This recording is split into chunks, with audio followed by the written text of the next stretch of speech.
Good evening, everybody. And if you're just tuning in, you are listening to the Angel Rock Live. I'm your host, Lorilei Potvin.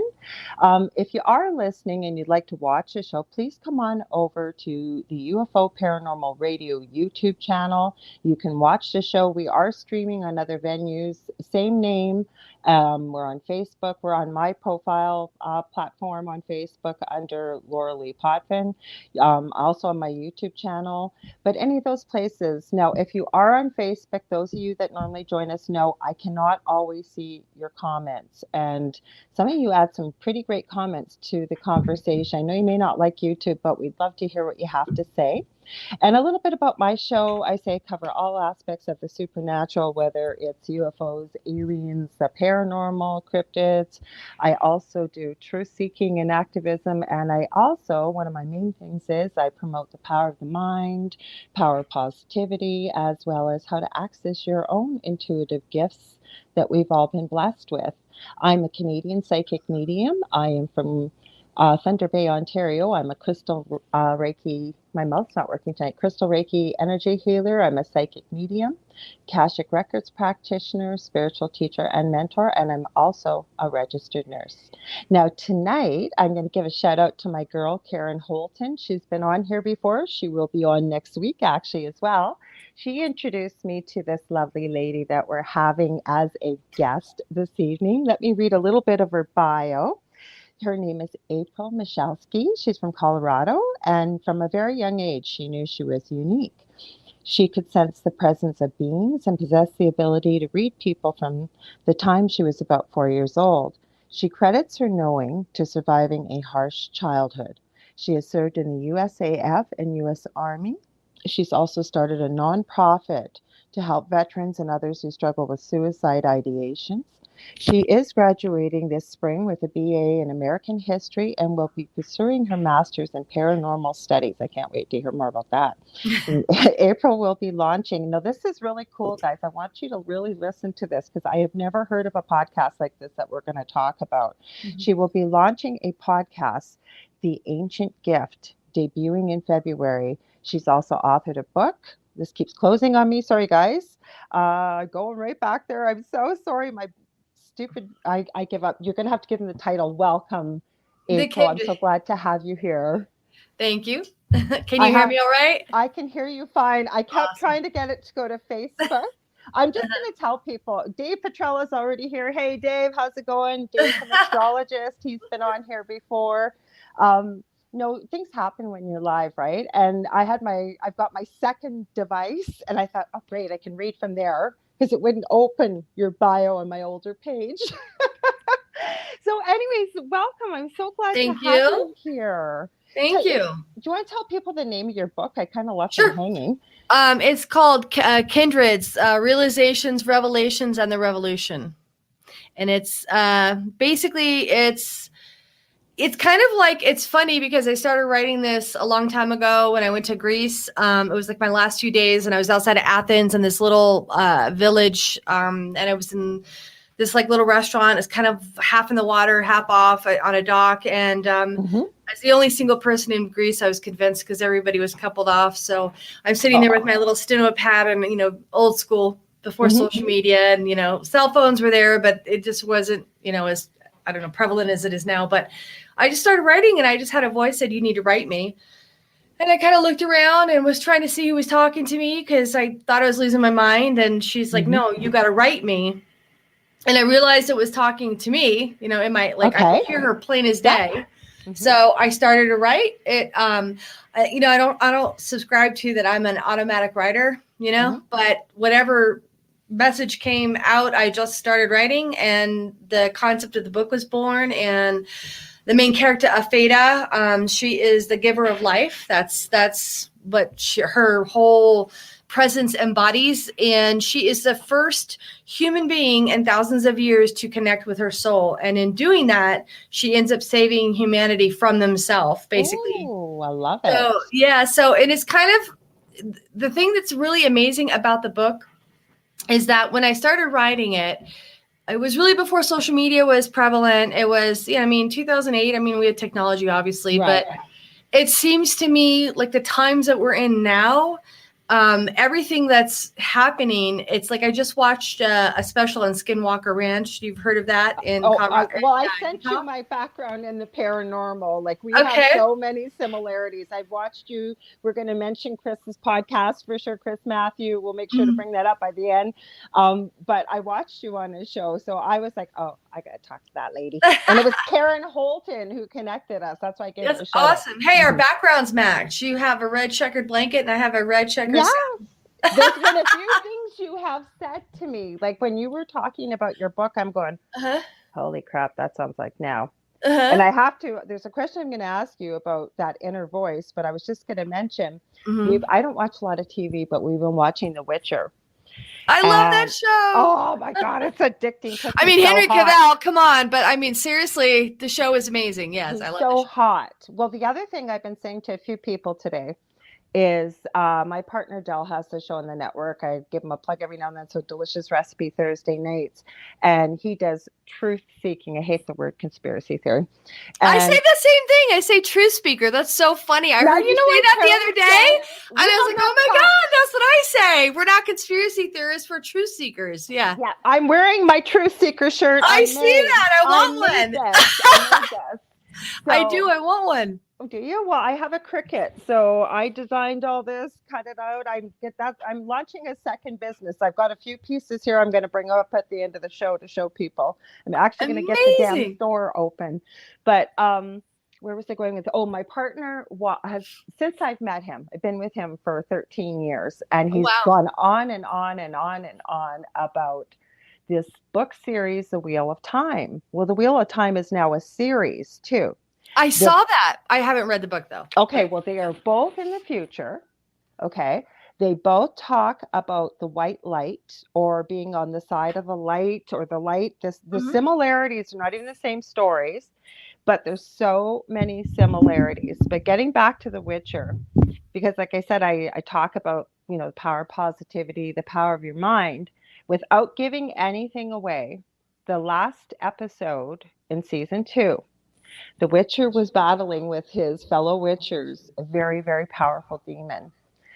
And it hit him. And this is part of my message I teach to people too, is there was so much hate and anger, just venom they were pouring into this entity because it had killed some of their friends, right? Right. And it was feeding it.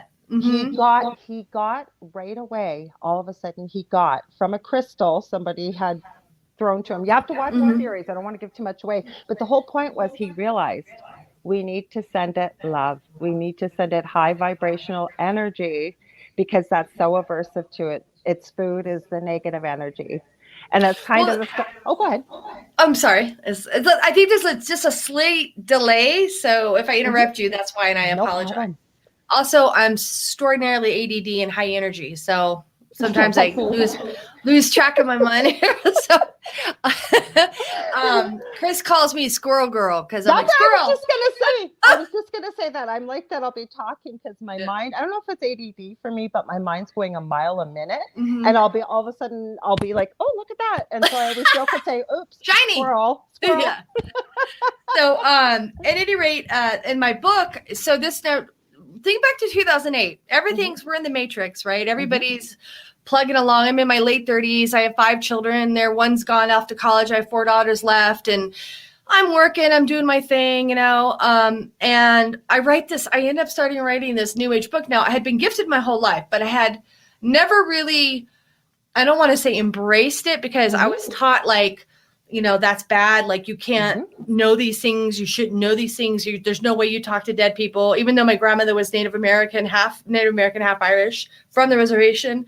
It was like beaten out of her. Basically, she was Cherokee Choctaw, so she was not allowed to, any of their fundamental Native beliefs, indigenous beliefs. Del's grandma, she was Cree. I just 5 languages, and same thing sent to the Native schools here for Native children, beaten out of them, their culture, the whole bit. Yep. So at any rate, when I started writing the book, I made up mythical characters. And in my book, there's realms. So there's the human realm, the kindred realm, and I don't want to give too much away. And then there's a shadow divide. Now, the shadow divide is, I guess if you would go to my Christian upbringing, you would say, oh, that's heaven and hell and earth, right? Because you would have the three realms, and then you would have the up, the down, and then the middle, right? Right. But it's more than it's more than that. It's way more than that, because the shadow divide consists of all of men's evil they have ever done, felt, and said, that has coagulated into this being that now is being fed off of fear and anger and hate and war and, all these negative emotions. So he's gotten stronger. So he's trying to break through the kindred realm and the human realm, because he wants to control all realms. And so he sends shivers, which I call an earthquake a shiver in my book. So all these earthquakes and natural disasters start happening on the earth, and the kindreds are feeling it. And, they're part of us, but they veiled themselves when we became evil and started like slaughtering all the mythicals. And so, but we each have, let's say, a doppelganger, or our kindred spirit, or our soul, our essence is in another place, but it tracks us, but we're not able to see it. Now, this is my book, and understand that I knew nothing about, like, let's say, I've always been fascinated with history, but like I knew nothing about Samaria. I knew nothing about, honestly, anything. I was too busy raising kids. I loved it, but I watched documentaries, but I wasn't like researching it. So I started making up all these like mythical characters, like half lion, half man, and neon warriors, and crow women, shape-shifting, flying, really cool creatures. And I'm naming them all. Like Eurydice is one of them I named. I made this word up. I just started playing with letters and, making names up. So this is how this happened. So COVID hits, and I pretty much, for that year or whatever, I wrote and I finished off the book. And I'm driving to California to go see my sister, because, we didn't know what was going to happen 2 years ago when COVID hit. So I'm coming back, and have you ever heard of Matthew LaCroix? He wrote Stage of Time. Great book, by the way. Good plug for Matthew. I don't think so, no. He is a brilliant, self-taught historian, I would call him, and also truth seeker. I don't want to say where he works, but he works for pretty prominent TV station. I'll just say that in Boulder, Colorado, so you can figure that out. And he's amazing. I mean, his research he's done, and his ability to self-teach, and his he's a great book, Stage of Time. Can't say enough about it. Well, they were talking about the Anunnaki. And I had never heard of the Anunnaki at that point. So I'm driving, I get to Mexico, and it's actually Chris Matthew and him are talking about the Anunnaki.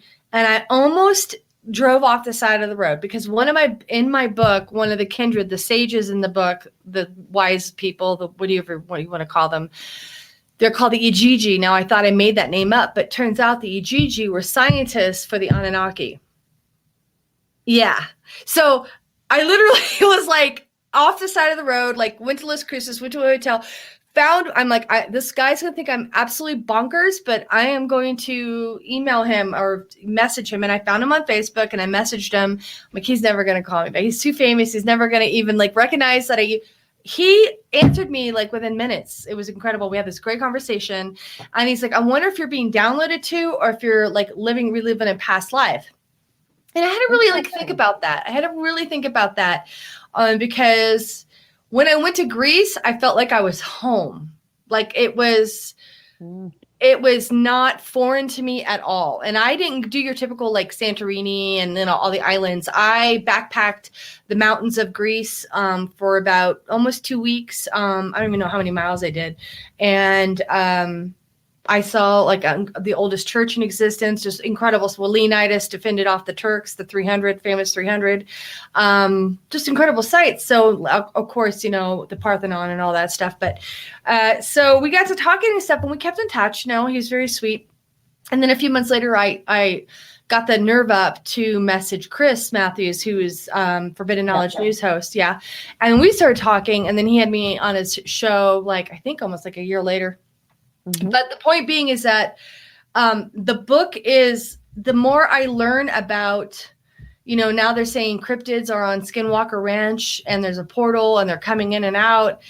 And I'm wondering, like, maybe they're veiled because we'll kill them.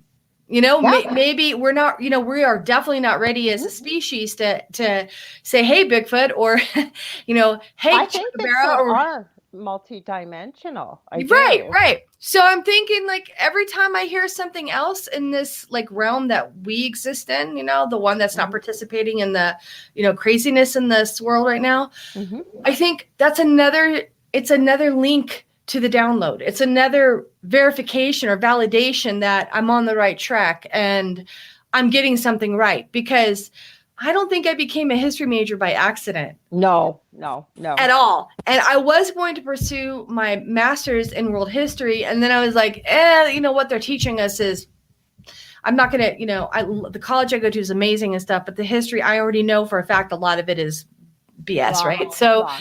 and so when I say paranormal studies, I don't know about parapsychology so much, but there's a couple other fields and things I'm looking into doing my master's, but I'm definitely not doing the traditional, American master's degree and whatever, because this is a part of myself that's opened up, and now that it's opened up, I can't stop it. You can't close the door. But let's back up for people, because you've had these experiences just as when things opened up. For me, looking back, I've had them back as I'm 56, and I've had them, God, I think since the age of 4, probably before. I'm Mm-hmm. positive I had a near-death experience at the age of about 2.5, 3 years old.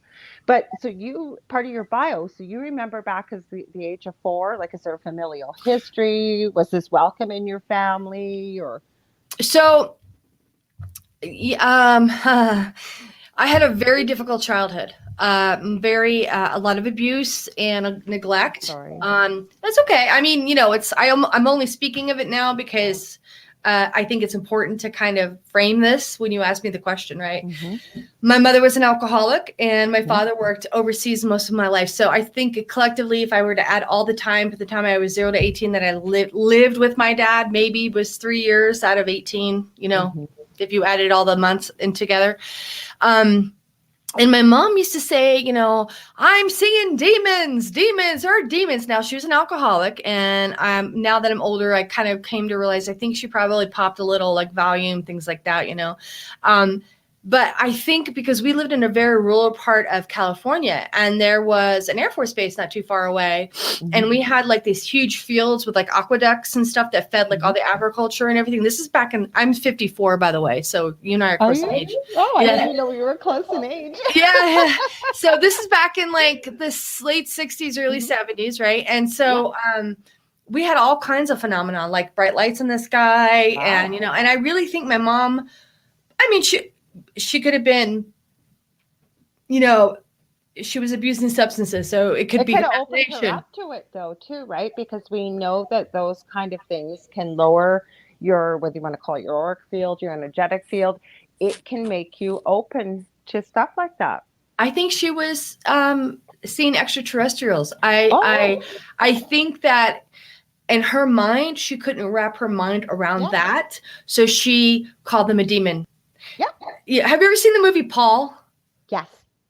It kind of, the what's her name? Kristen Wiig, I love. She's hilarious, but she's like, demon, so I think that's what my mom saw. I think that's what was coming to her.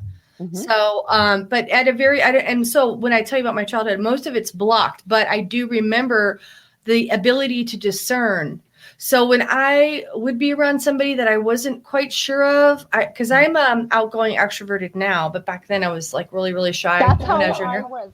I bet you people tell you they don't believe it, right? Like I used to hide when people came over. I never even started to speak. Like, no, you can't shut me up. But probably since I was about 16. But I was exactly what you're describing. Sorry, go ahead. No, it's okay. So I've always, my grandmother being the Native American, and the Southern Baptist, that was like, I would get slapped. I mean, that was physical, like, you do not see this, you do not know this, and you will not speak of this. That was just not allowed, right? Now, my other grandmother, which was my Polish-Irish grandmother, was an astrologist and a seer.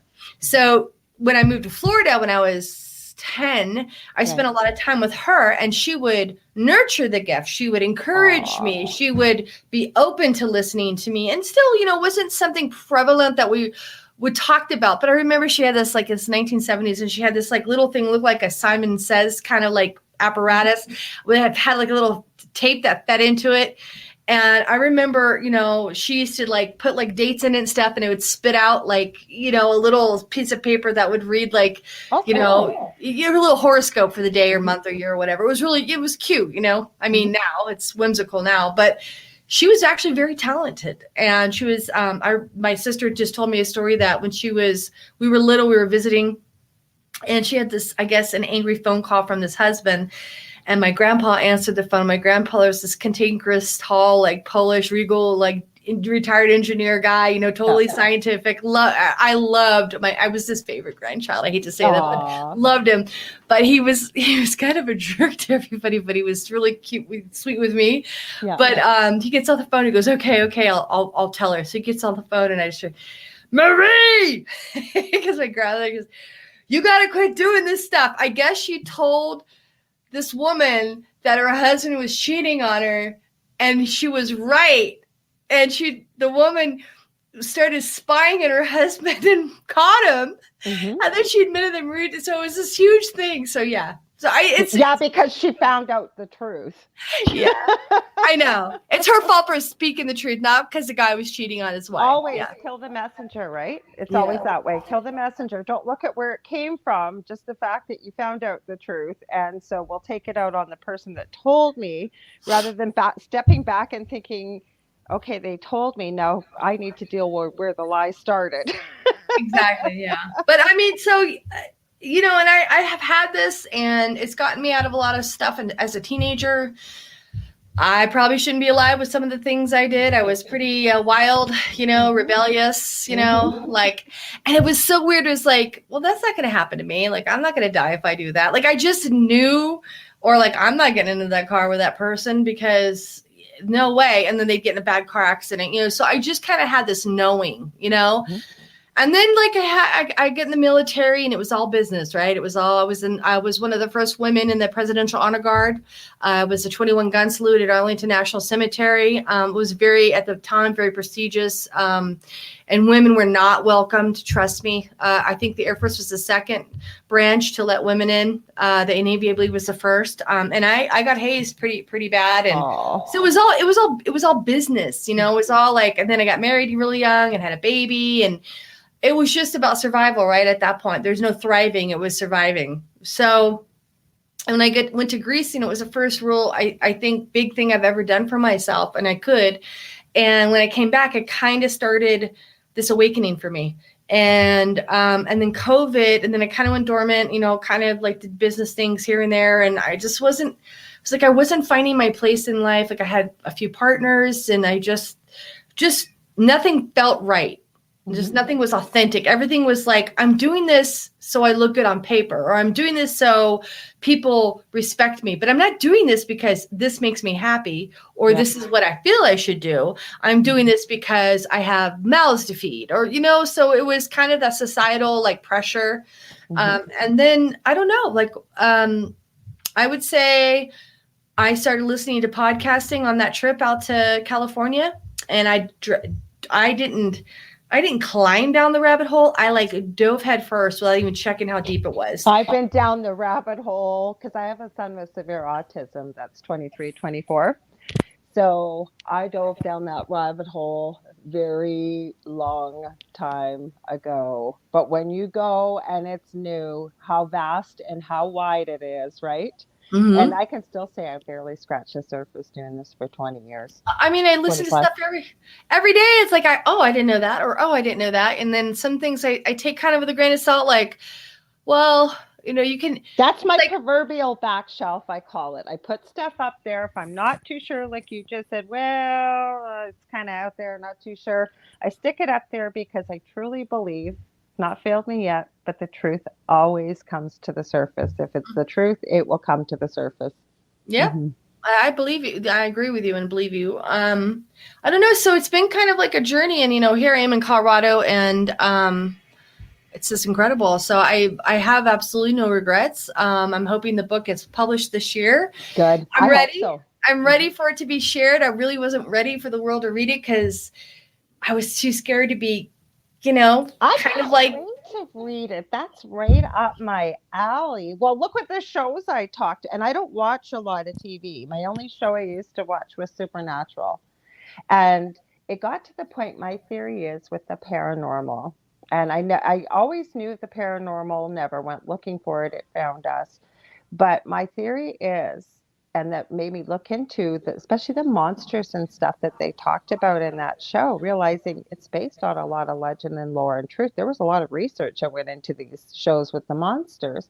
But to me, the monsters we all know, the vampires, the werewolves, and so on and so forth, they have to have some kind of truth to it for it to be existing through centuries of time and people telling you about it. What, like, because I remember you from Chris's podcast saying like you've lived practically every house you've lived in has had paranormal activity, right? Oh, the house we live in now is loaded. But I wanted to touch what you just said. I truly, and maybe this is like, sometimes you'll read about an actor who gets so into character that they stay in that character. They eat, sleep, drink. They don't, like, if they have the co-star that's their nemesis, they won't even look at them. Mm-hmm. My book is kind of taken on that kind of a life of its own for me. And I honestly believe that, I call them realms. Scientists call them dimensions. We know that there are multiple dimensions, right? Right. I really believe that these species of beings were like chose to leave our reality because we were so violent. And we haven't gotten any better. We've just gotten better weapons. Mm-hmm. Mm-hmm. But we haven't gotten any better about treating each other with respect, kindness, and love, which is central to every Abrahamic religion, yet more people die in the name of those religions than any other reason on earth. So it's kind of like, and that's the other thing, I was brought up a very strict evangelical Christian, Southern Baptist. And it's not that I reject the belief system. I just don't subscribe to a God that would create a species of, souls and condemn them to hell. I agree. It doesn't make any sense to me whatsoever. And so I believe in a loving creator, and whatever, I don't know that it has a gender, but whatever it is, and it knows, and it's doing its thing, and it's given us divinity within ourselves. And we've been dormant, we've been sleeping because we've been controlled by war and money and religion. It's been weaponized. So, and that's that part of my brain, right, is the historical part of the brain, which has been studying history now. I've been immersed in it for 5 years. And even if 50% of the things I have read and studied in world history and American history is true, let's just say, take a grain of salt, you have creative license here. Let's say 50% of it true. Can I swear on this? Am I allowed to swear on this? No? Okay. Not the F word. Okay. I was going to say the F word, so I'm glad you just told me that. No, because we're on FM radio down in the South, so sorry, Southern people. I don't want, and I don't want anybody think I'm dismissing anybody's belief system either, by the way, because I'm not. I respect all belief systems. I've studied, obviously, Christianity. I've studied Judaism. I've studied Islam. I've studied Hinduism. I've studied, a bunch of religious belief systems, and I have respect for all of them. But the thing that kind of gets me on all of those, and I'm just going to say this one thing and get off that soapbox because I don't want it to be that kind of a show, is that they all have the same tenet running through each belief system, which is do as to others as you want them to do unto you, the golden rule, like love and you'll be loved. Like that's the whole purpose we were created. And it's the one thing as humanity we're screwing up.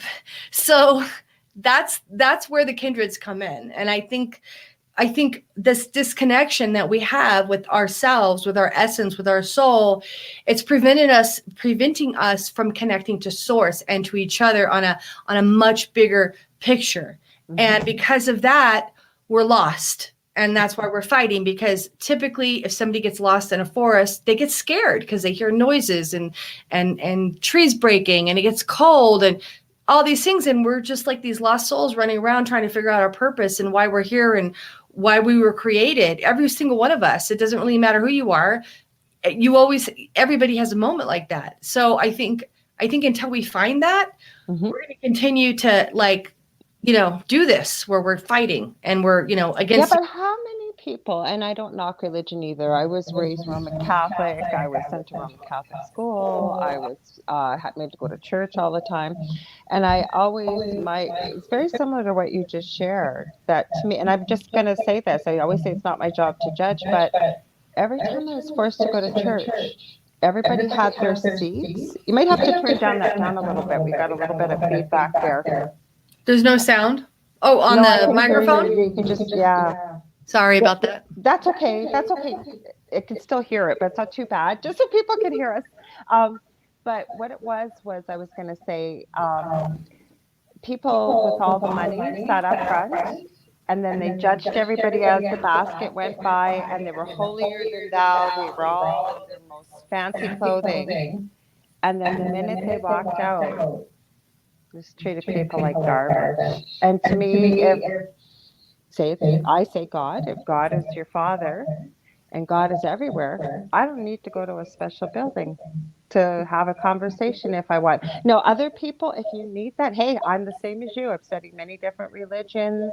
I respect everybody, and you have your right. But for me, I'm okay with what I'm at, because I shared our episode from Paranormal Survivor and got so many comments about, you need to get right with Jesus. You need to be getting to church. You're not married in the church. That's why this all happened to you.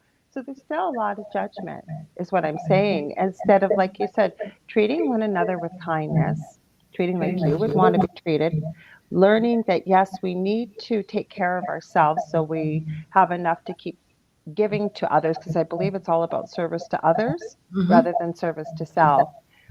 But most people think they're here for no reason. It's an accident. That's why they're here. Have you found that too? Yeah. Yes. I think most people, well, I can't say most people. I have met a good deal of people. This is a touchy tinderbox subject. We can get off of it. That subscribe to a certain belief system. And so everything just shuts down, and it's like blinders, and they don't want to see anything else or know anything else or hear anything else, because they have their house, their picket fence, their 2 cars, their 2.5 kids, their dog, their collie, their vacation 2-3 weeks a year, their pension. And as long as they stay in this comfortable little box, all those things kind of line up and stay. But are they really happy? Because meanwhile, mama's probably sleeping with the mailman, and daddy is sleeping with a secretary, and the kids are miserable and they're rebelling in school. And like I said, my younger years, I wanted everything to look right from the outside looking in. Like I was a good mom, single mom. I was good to my kids and everything, and I was, but I wasn't loving myself. I wasn't taking care of myself. I got very big. I was very depressed, and I was depressed for years. And a lot of that was childhood trauma brought forward. And I went through years of cognitive therapy. I've attempted suicide twice. So I have no shame in, so my whole foundation is directed at this cause. So I have no shame in telling that. But even to tell you that a year ago, I would have been like, it's up in my throat, and I have to say this because people need to know, but I'm going to be judged. So I don't want to say this because then they're going to think I'm crazy, because I try to take my own life. But if you're ever in that space, and if anybody's listening to me and you are depressed or you are having suicide ideations, or even thinking about like, I just don't want to wake up tomorrow, because I used to pray like, God, if you're really there, I really don't want to kill myself because I don't want to hurt my children. Right. But if I don't wake up tomorrow, that's okay too. Like you get into this, like, and what I can say to you is like this. If you're under a house and you have wood floorboards above you, and you're in this you're on the dirt, right? Kind of dank, dark space. And you're just crippled with like, I don't even know the word to describe, abyss, it's like a void. And all you have to do, you hear people come home, you hear people walking above you, clanking around, making noise. You see light filtering through the floorboards, okay? All you have to do is reach up and knock on those floorboards, and they'll say, hey, so-and-so's downstairs. We got to go get them out of there, help them out. You're so paralyzed with fear and depression and sadness and loneliness. Even if you're in a relationship, it doesn't matter. Even if you have 5 kids, it doesn't matter. You're just so in your own space that you don't even have the wherewithal or the strength to reach your hand out and knock on the floorboard to get help. That place I call the vacuum abyss. And I was there for many, many years. And the fact that I survived out of that is a miracle unto itself. And once April 1st of 2015 was my last suicide attempt. And then I lost my brother to suicide March 5th of 2018. So once he passed away, that was it for me. I was like, okay, I know what I need to do, because it's not just me, you know?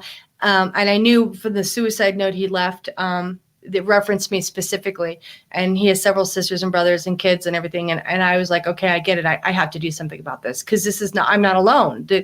There are other people that feel this way, and they're too ashamed because they've been conditioned and programmed by our society that you're weak or bad if you're having these feelings, and you're not. You're normal. You're normal, especially now with all this stuff going on in the world. It's just, that's insane. That's insanity what's out there, not what's in your head or your heart because you're sad.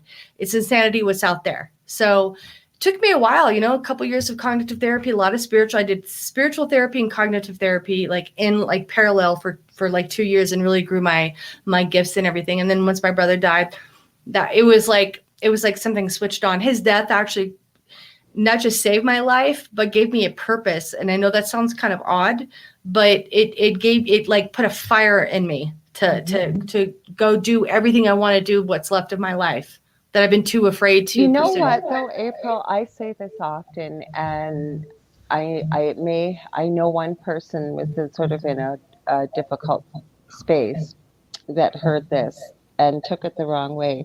But I said, as human beings, when we learn and when we grow and when we do what you did, when we're in a dark space, it's usually when something dark happens, something awful happens, something so painful, because when things are status quo and they're amazing and life seems like it's perfect, or like you're newly in love, whatever it may be, there is no impetus for change. So then a human being is faced with choice.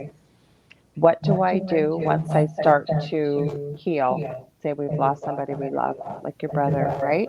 Mm-hmm. And you took that, like you said, and made it part of your purpose. Now, you could have had the choice to sink deeper and deeper and deeper with what you were going through, but instead you turned that pain into helping others. That's what I'm saying. You went through it yourself. You understand it. I know from what you just shared. I have not gone through that, but I have somebody very, very, very close to me biologically that has tried to explain it to me.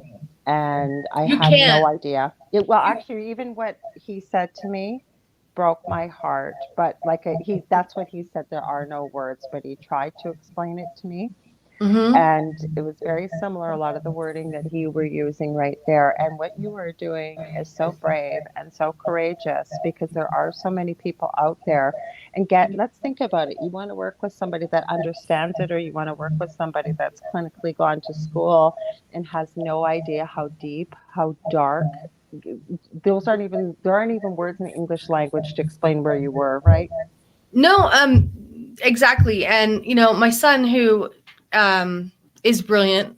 He has to do his dissertation of his PhD, but he's not buying into the academic world anymore, so he's not going to do it. But he is a brilliant young man. Mm-hmm. He's like, Mom, you don't have any real credibility. You're not a doctor. You're not a counselor. You don't have psychiatry, training to go out and do a nonprofit to help other people with this, because, you don't have that clinical background. And I looked at him and I said, I'm not going to discount any of the feelings you've ever had, son, but I know what I felt, and I know I'm not alone, because my brother proved it on March 5th. Okay. Mm-hmm. So if I can help one person out of millions or billions that are suffering from suicide ideations, then whatever I do is worth it. And absolutely, when I tell you, you're under a house and you hear and you see and you feel people and you just can't move because you're just paralyzed. Mm-hmm. And that's not even, that's like scratching the surface on an analogy. right? It's like you're in your own personal hell or limbo.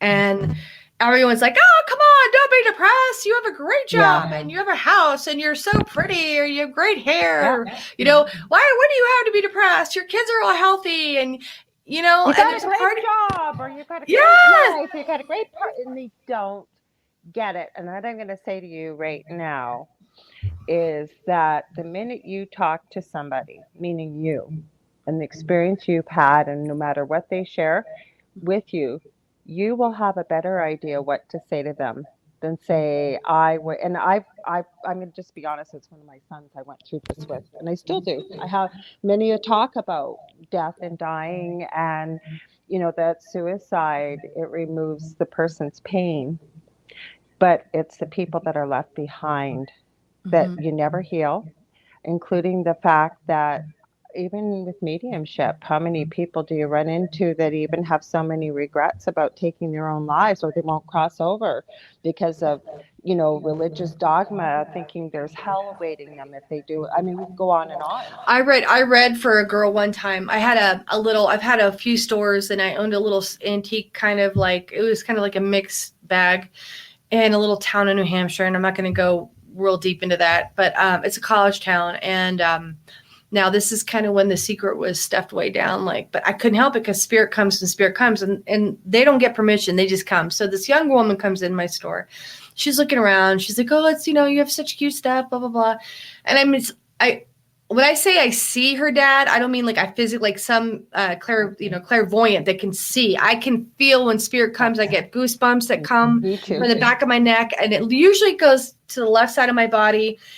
And I have this knowing, and it kind of takes the wind out of you for a second, and you're kind of like, okay, like someone is with you. You just know. I don't know how to explain this, but so he's like. And also, I don't remember a lot of the readings I've done, but he was so strong. So he was like, I know you can hear me. So could you please tell my daughter that I'm so sorry? Because he had taken his life. Now, this is in 2000 and I want to say 10 or 9. And so I couldn't just come out to her and say, hey, your dad killed himself, huh? I can't. I know. Like, how you can't just. So you kind of have to dance around the side. And I said, you're going to school at da-da-da. Yes, I am. Nice. All right.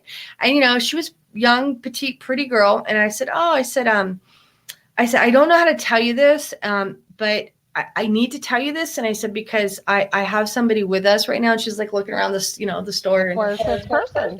And I said, did your father pass away? Like when you were really, really young and called you princess? I do remember princess. And her face looked like I had just, basically told her she won $10 million. Like she was like shocked, like, and I said, in fact, you have a tattoo of your nickname on the back of your, like right above your buttocks. And she's like, oh my God. Now, I've never met her before. It was winter in New Hampshire. So she was fully dressed. No idea. Right. And I said, he had a drug problem and a drinking problem. And she's bawling at this point, And I said, and you've done everything in your life. You've raised your mom, basically. And I said, you've done everything in your life to make your dad proud. And I want to tell you, he's really, really proud of you. And he's there every step of the way. And when you say out loud to yourself, Daddy, I hope you see me, or I hope I'm about to graduate, or whatever, her little milestones in her life were. And I named a few.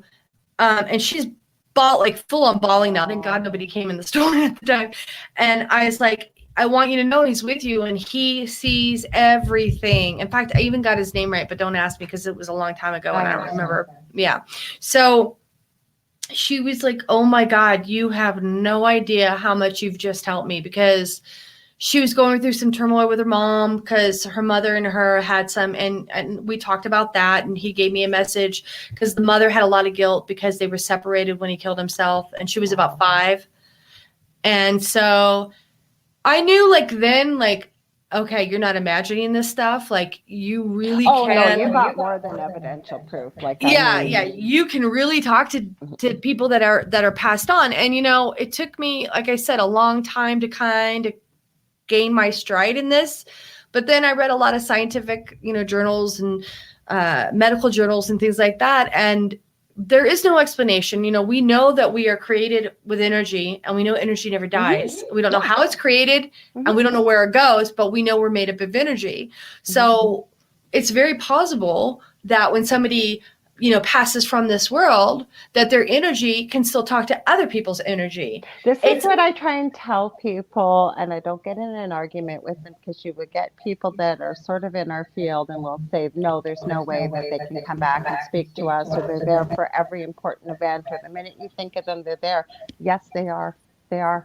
We go on forever. And don't get me wrong, any of us would prefer to have our loved one in physical form, but they are there. I have had physical proof of things. For example, very quickly, I was on this podcast called Inside the Mind of the Psychic, and they asked us questions that people would always want to know things at, and we gave away a prize. So I gave away a reading, and poor gentleman, John, if you're watching, your plate is coming. I made him this beautiful resin plate. It's got Metatron's cube all hand painted on it, and crystals in the middle. So he had a reading with me. I don't usually have this happen. I woke up Saturday morning, that night was the reading, and there's this elderly woman there. And again, no, we don't see them. They'll either give you a picture in the mind's eye. Sometimes that was the strangest thing for me, because I'm so clairaudient. Or like a movie reel. They'll give me a movie reel. Sometimes they'll give me colors. Sometimes they'll give me a smell. Depends how strong their energy is. Yeah. So this lady was elderly. I knew it. I could feel how much love she had for this person I was going to read for. So when we started the reading, I told him about this woman. You might have to turn it down just a little bit again, April. Sorry, because it's got a lot of feedback. Sorry, I apologize. No, That's okay. Okay, perfect. So anyways, I gave him the message. And he figured, because I said it feels very much like a mother energy, and mediumship is one of my newer gifts. And I said, but it's not a mother. And I described what she looked like. I could see what she looked like. He goes, oh, that's my grandma. So I gave him the message. It made no sense to me whatsoever. Made no sense to him in the beginning. By the end of the reading, it was one of the coolest readings I've ever had. It connected everything all together that was going on in his life. It was giving him guidance and what he needed to do. But that's how spirit works, right? And it's so healing to do this work, isn't it? Oh, absolutely. I'm just turning up a little. I'm partially deaf because of the military, so I have to have you a little louder so I can.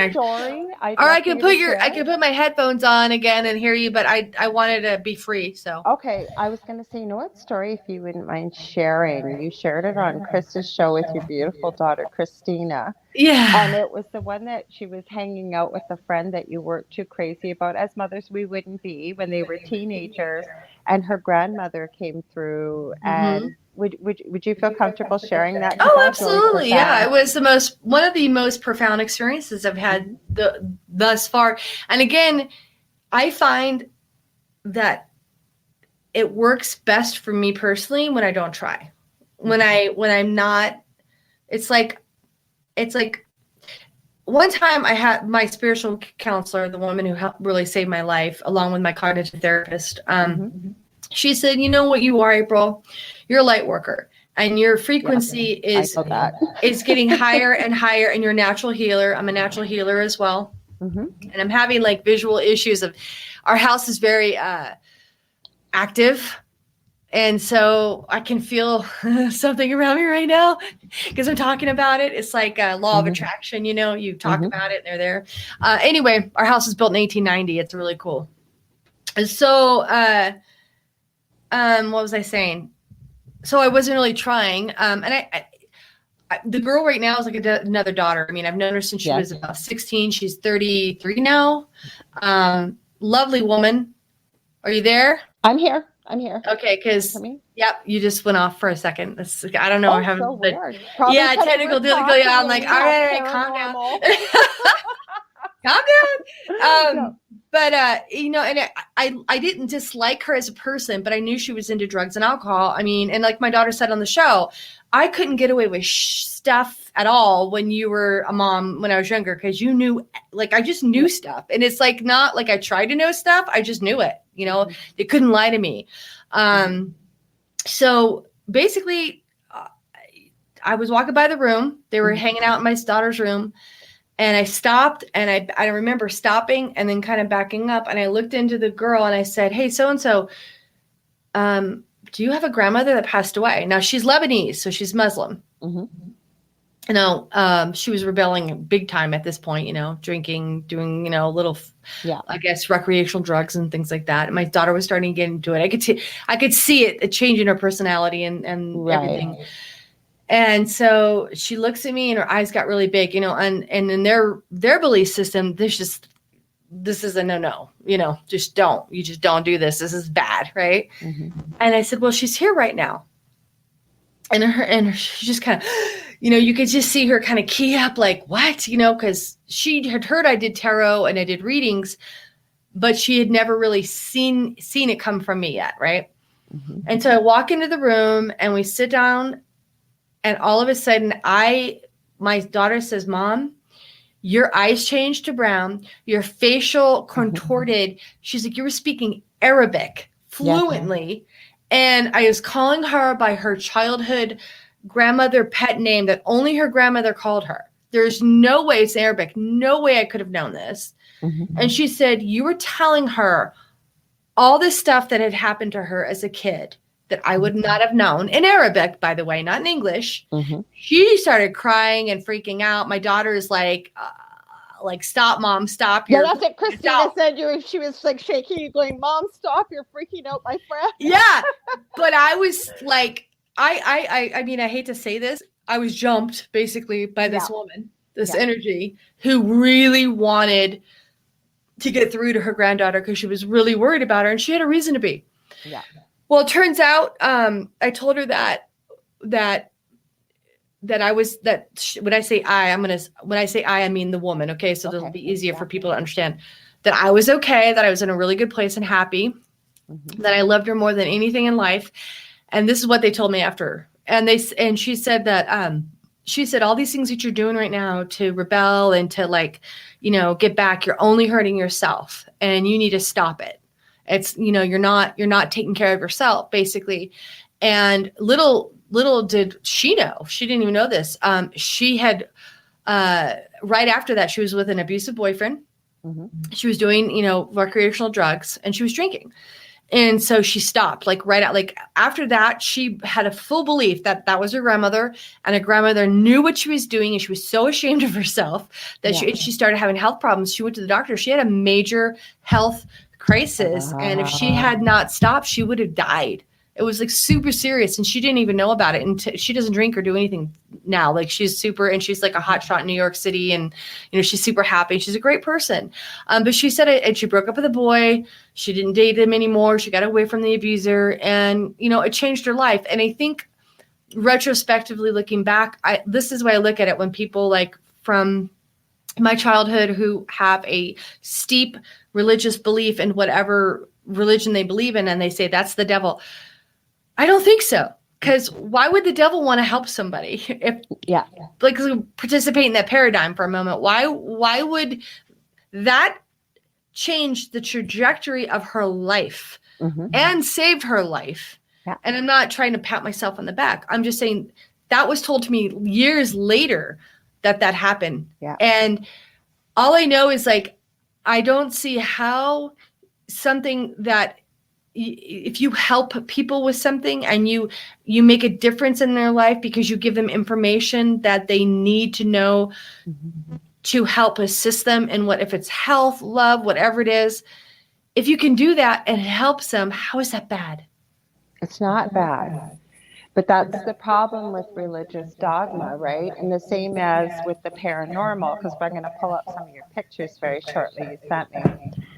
We get a lot of earthbound spirits for many different reasons. I've had people contact me that obviously have mediumistic abilities. I had somebody message me and say, I opened my bathroom door. I might have to get you turned down just a wee bit. Sorry. And she opened the bathroom door. And when she opened the bathroom door, she said there was this girl standing there, 9 months pregnant, soaking wet, screaming, "He killed my baby. He killed my baby. He killed my baby." And I said, well, where did she go? We knew it was a girl in spirit. She said, she's somewhere hiding in my living room. So she wanted no part of that. Got to respect it. She want to deal with it. But I tried to connect with this girl and cross her over. But like you said, when it's a movie, part of what she showed me, what had happened, I guess the boyfriend had always been abusive, didn't want the baby, and decided to get rid of her and the baby, and he drowned her. So I guess, I guess it happened quickly, unexpectedly. She may not even have realized she was dead, because that happens, as you well know, when people pass quickly. And can you imagine what that must be like? You don't know you're dead, and you're wandering around, nobody can hear you, nobody can see you, and you find someone that can hear you, Oh, right? that's what I was trying to say. Like I told you, I'm like squirrel. So my spiritual guide told me that if you are a ship and you're out to sea and it's totally black and you need to get to land because you need to dock, whatever, and you see off at a distance a lighthouse and you see that light going on, that's what we are. We're light workers. We're a beacon of light in a dark gray, I don't want to say area, where if you resonate on that vibration and they know you can feel or see them or hear them, they are attracted to you.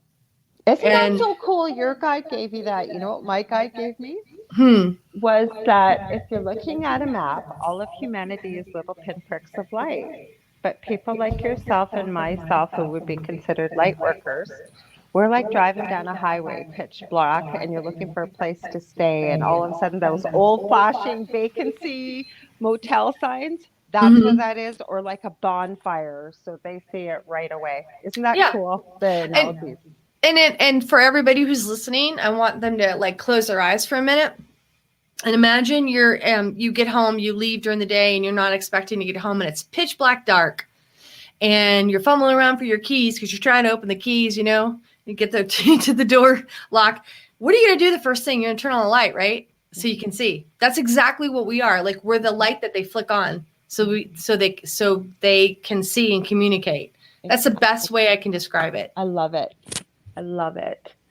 So now that was a profound experience, but you shared a few experiences. But you said that I know people love to hear about the paranormal, but let's get back to these houses you've lived in. What are some of the things you've encountered? I know, again, I'm not trying to copy Chris's podcast, but it's some interesting things that with Christina there, some of the things that you encountered.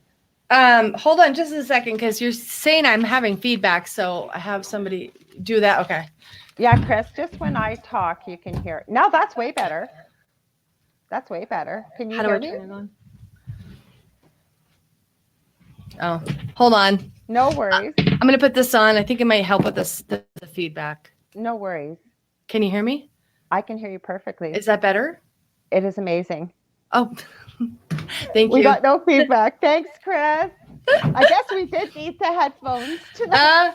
I took them off because you're like, Well, I don't usually use headphones, but maybe the way Chris's system is set up, maybe that's why he said you need to wear headphones. Remember, he said. Well, we got a really good microphone in it. We literally have a studio here now, so it should work. That's why I was like, why isn't this working? I'm glad too. Now I can really hear you well, and I can still hear, but my hearing, I have tinnitus really bad because of all the guns I shot. So I have a lot of ringing in my ears. So you're like, feedback. You don't know what feedback is. I've got it right now. Because of the tinnitus. It's okay. Okay. So other experiences. Let's see. There's been so many. I don't even know which one. Well, I remember when Christina was on this show with you, you were saying that practically every house you've lived in, stop baby, my dog now has decided to come over. I have a large German Shepherd. She usually makes an appearance, and she's decided she's going to come say hello. Hi. I love it. Come on, you can come say hello. This is it. My goodness, that's not a lap dog. No, she thinks she is. She thinks she is. Don't tell me you have to go outside. You're going to have to wait. Your dog cross your legs.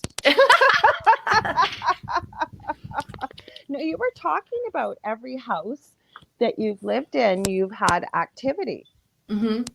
Have you had a lot of malevolent, or have you had like some, benevolent kind spirits, or both? Or so the first house I ever bought was in New England. It was in New Hampshire, and the house was built in 1850, and it was this cape. And it was 2 stories. I had like a back hidden staircase. I had like really weird little rooms. I don't know. They're like little rooms that were like all connected to each other in old houses, Right. hardwood floors, the whole deal. And we knew that the woman that lived there died in the house. She was a smoker. So it took us like, I think 3-4 months to get all the nicotine off the walls and, paint and do all that stuff. But at the time, my youngest daughter was like 11 months old when we bought it.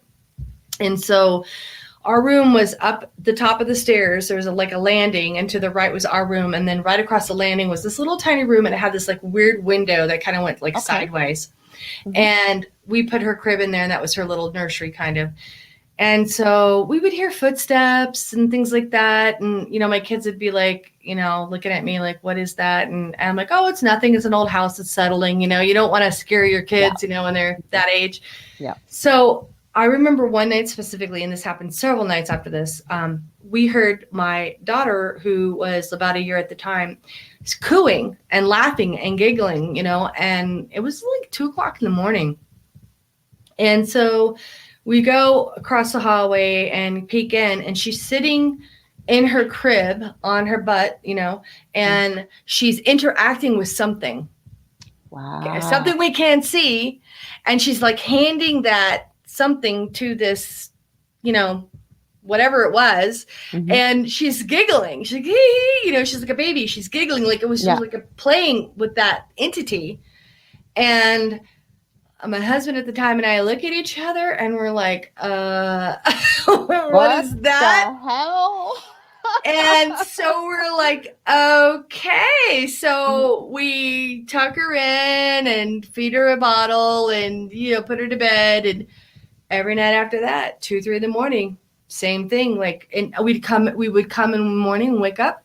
She'd be completely like covered and like tucked in. Like tucked in, it's just, it was crazy.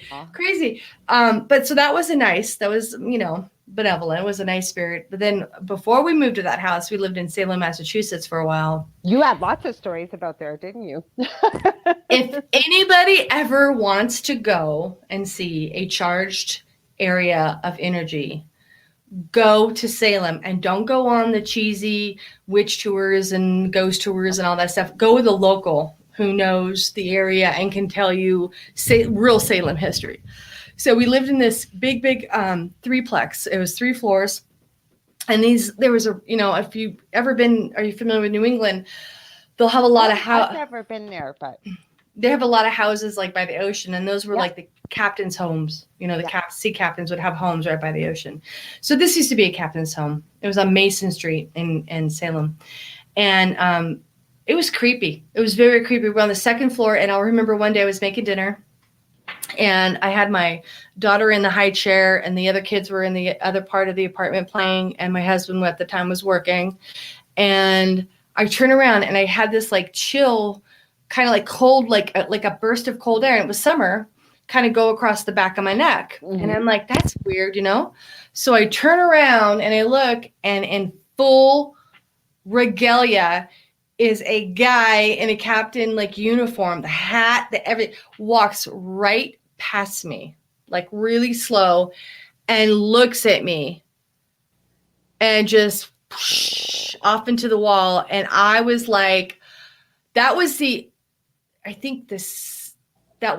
first time I've ever seen something manifest like that. I mean, you could feel all of the energy in that room, like being sucked out into like whatever this thing was forming. And I freaked out because this is like, again, I've had this gift my whole life. This is before I told, the whole like jumping and the channeling I did with, this is way, way, way before that. So I was freaking out. So I ran upstairs. Our landlord lives upstairs, and I'm banging on the door, and I'm like,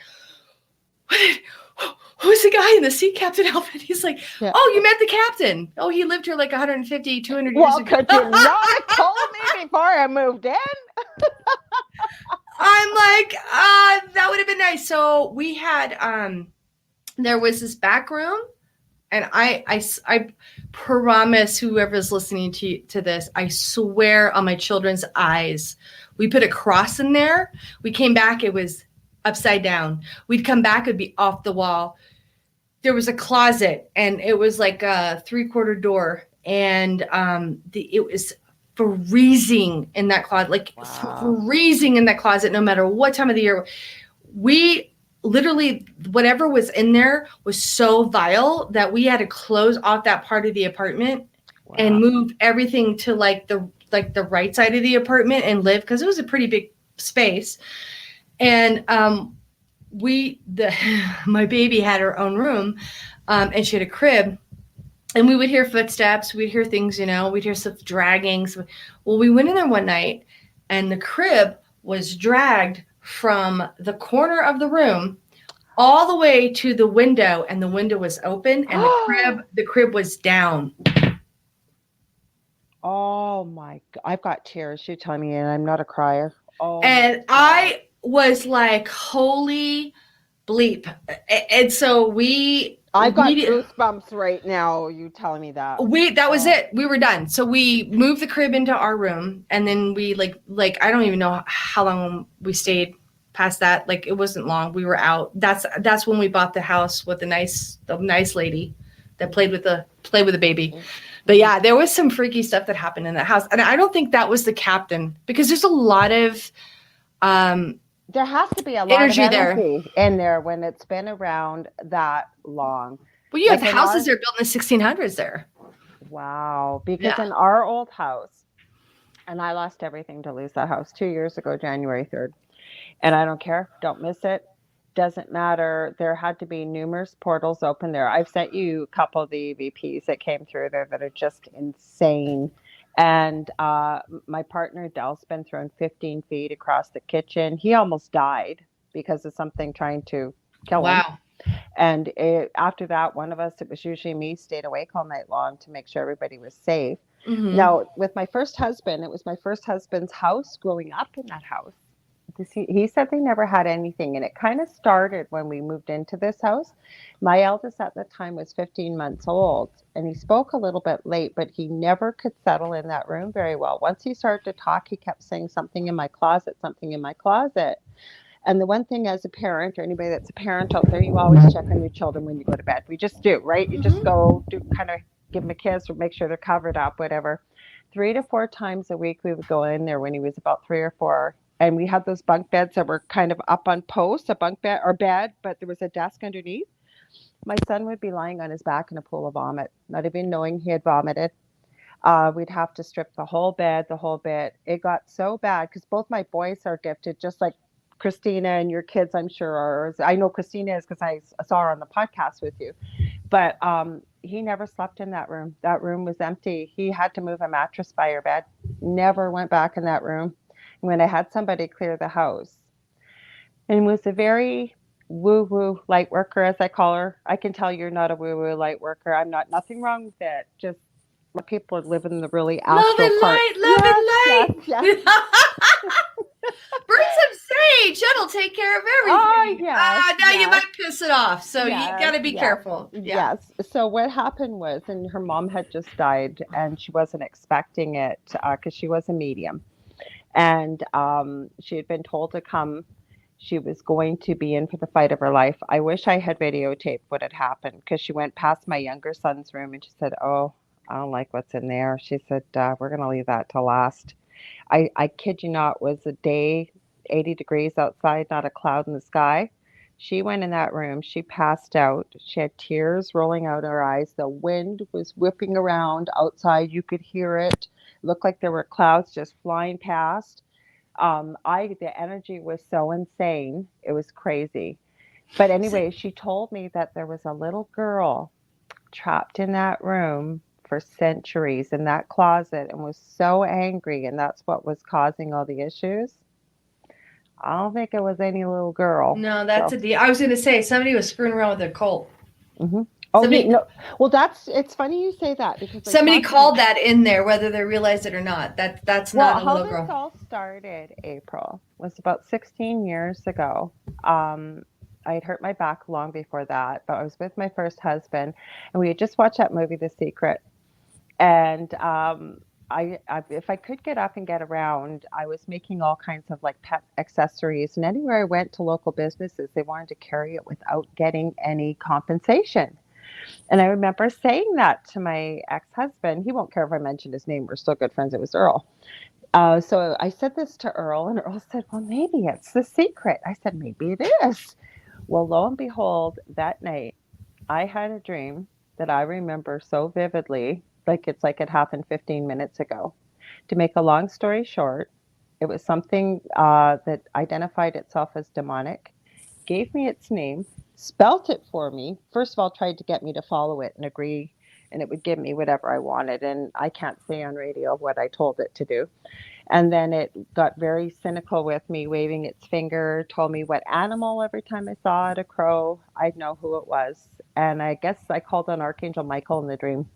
And words can't explain the brilliant flash of royal blue, silver, and white. I woke up completely drenched, soaking wet from sweating. I was crying and shaking, and I'm not a I've got crier. goosebumps. Yeah. Yeah, well, all hell broke loose after that. That's how this happened. Literally. Yeah. Probably literally. Mm-hmm. I feel like on that instance that there was definitely something that invited it in and that it had nowhere to go. Mm-hmm. So well, I think there was more than one because everybody. You just had an orb fly by you, by the way. Did I? Oh, everybody tells. You know what? Not on the show. I don't usually do my show down here. Dell's usually does his show down here, but he's out at camp, so I usually do it up in my room. So that's interesting. But I think that's the first time I heard that in this house. Yeah. They don't forget you though. You still get things. Their energy. Yeah, it's energy. Mm-hmm. I think energy has a built-in memory. Mm-hmm. Although, it always, there's just so many theories out there of like life itself and existential, views on like, who are you? Where do we come from? And there's this, you decide who you're going to be born to and you come back to, live that life to fulfill that. Yeah. I don't want to say karmic debt, but like that, the mission or the lessons that you apparently didn't learn way back in one of your other iterations, right? Mm-hmm. So I used to say, man, must have been like Mussolini or something. Because look at the stuff I had learned this life.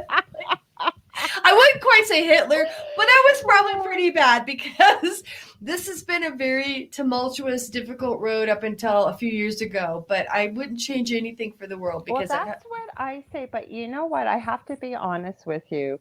Anybody that I have met that's in the light worker field, especially, I have met very, very few people. I could probably count on one hand if I'm lucky that have had a Brady Bunch growing up.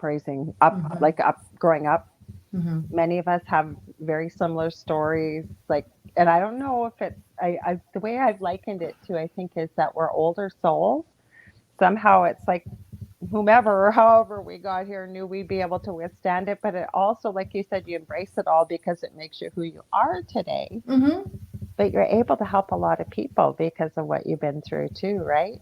Absolutely. I mean, my cognitive therapist, Terry, she literally saved my life. This is a 2015, so this is about 3 years before my brother died, and I can't even tell you the hours of phone calls my brother would sit on the phone with me, and help me get through the night, the next day to get to the next day.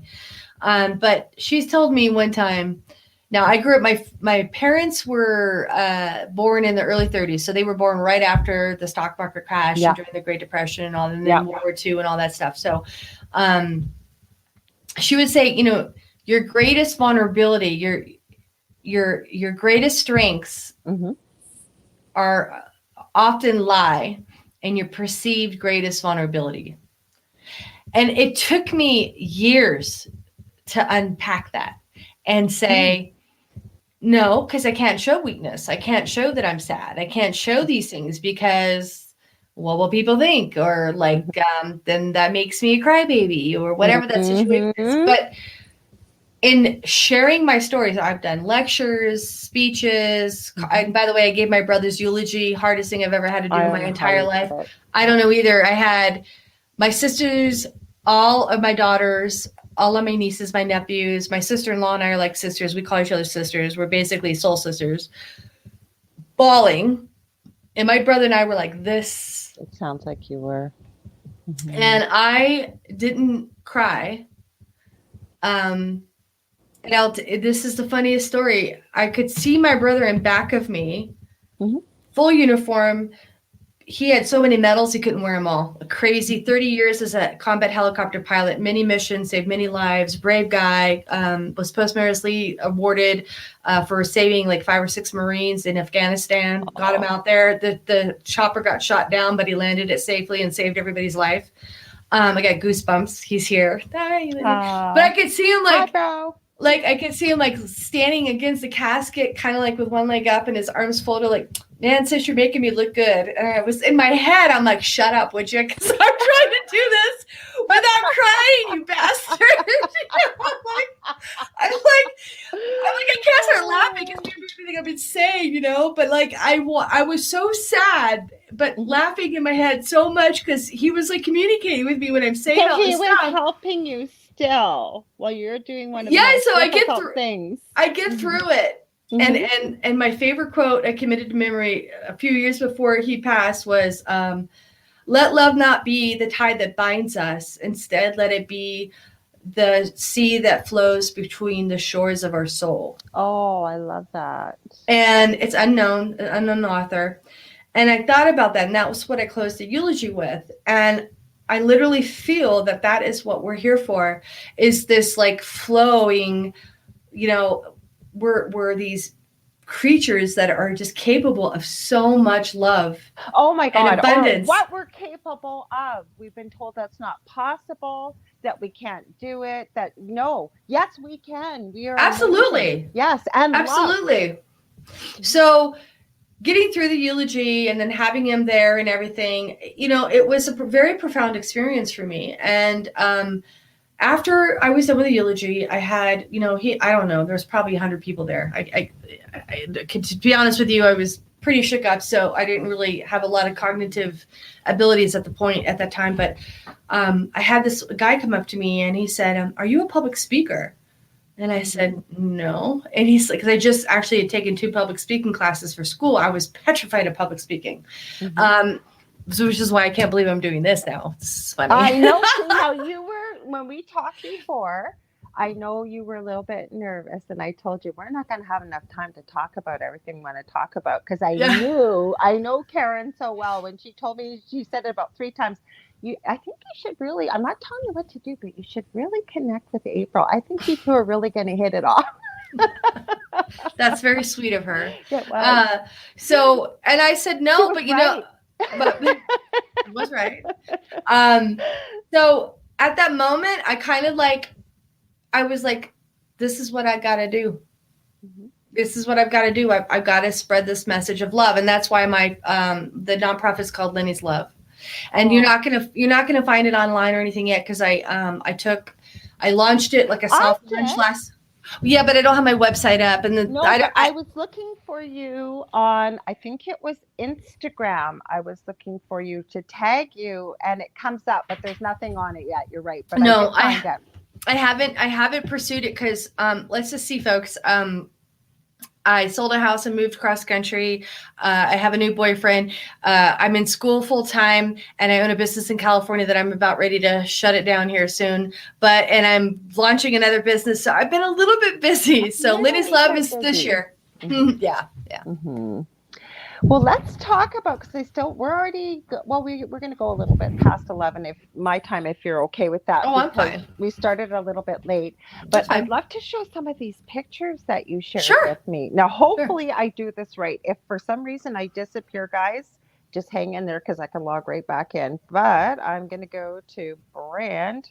I think this is how you do it. I've done it before. Usually it's with video, but I think it'll overlay over top our faces. Now let's preface these pictures a little bit. So where were they taken, and why did you take them? Okay, so I can't see anything yet? I didn't put anything up. Do you want me to just put one up right now? Yeah. Okay, there's one right there. Okay, so if the viewing audience can see that, you see this guy. They can see it. Mm-hmm. Okay, so that's a flash of a camera. That's not an outdoor light. It's pitch black. It's in Casadega, Florida, Mm-hmm. and it's a known spiritualist town that was formed, I think, in 1874 by a Mr. Colby, who was told by his guides to go find a place in Florida and make a spiritual camp there. Okay. And that band that's above him, like that orby kind of band, that's what you would call an orb or a band, a spirit band. And he's a total stranger. I don't know who this is, honestly. We went on a orb tour to experience Casadega at night and to see what we could get. So if you want to go to the next one. Sure. I probably should have started. Well, we'll end with the really interesting one at the end, because that one is crazy, but go ahead. So according to the woman who gave us the tour, and she's been in the spiritual camp, I think for like 7 or 8 years, and she's been doing this orb tour for about 7 years, and she is in training to be a spiritualist teacher and healer as well. Now, if you look at her, you'll see to your right, you'll see orbs, and it's like yellow, green, red, like a rainbow kind of. Those are super, super rare. And my understanding was, pardon me, because I'm new to this kind of thing, because I've never really gotten into orbs, but that is supposedly like a fairy, like a group of fairies or a fairy orb. And then if you look up to her, like 11 o'clock or 10:30, you'll see like a tiny little like white one there. Oh my gosh. It's real light and stuff. That's another orb. Oh, interesting. Well, I'm into fairies. I was going to say to you earlier when we were talking, I don't think my partner actually was talking to me about fairies this summer. And because I know you had mentioned about your daughter, Christina, you call her the fairy whisperer. Was that I do. Yeah. So we actually were talking about fairies, because he's really into finding out about the little people with the First Nations cultures. And we were talking about fairies. I said, God, in 13 years, I never thought we'd ever be talking about fairies, but he actually believes in them now. Okay. So remind me if we're done about that conversation about little people and fairies and Native American, because I want to touch on that. Okay. So obviously you see the same guy, and you see in the front of the camera that white spot. Yes. Big orb. So again, what about the mist too? It looks like there's a bit of a mist. There's a bit of a mist. And I don't know. I mean, I don't know. I mean, there is a bit of a mist to the left. You can see it kind of forming there. Yeah. Yeah. And then above him also. So go ahead. I turned that one picture that you sent me that looks kind of creepy. It was kind of sideways. I turned it right side up when I uploaded it too. So, because it was sideways. Now this one is definitely misting. And some people would say, oh, that's just, your flash or it was pitch black, and the same guy. And when I was aiming my phone camera at him, I was like, click, click, click, click, click, click. Every 4 seconds it takes for your, camera to take a picture.